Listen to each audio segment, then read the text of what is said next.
chuah caan paoh le cả vườn hlauh caan paoh cả xin nào cả ngân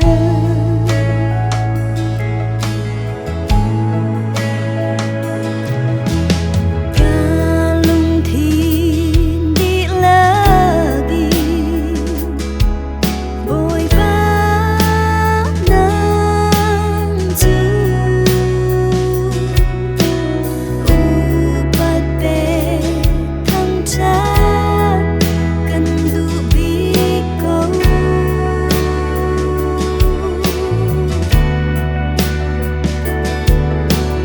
cả ngeih ni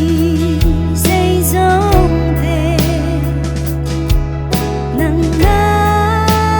sina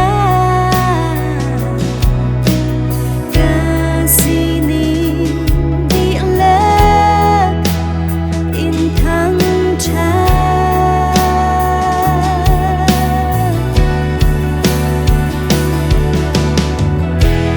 Bawipa cả lungthin le nunnak kan pe nang cha lawng nun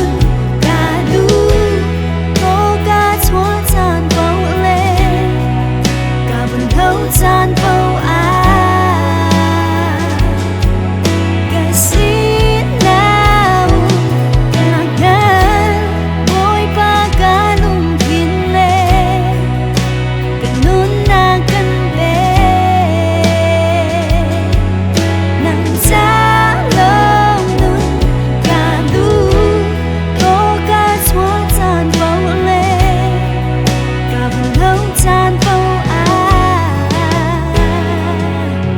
cả xin nào cả ngân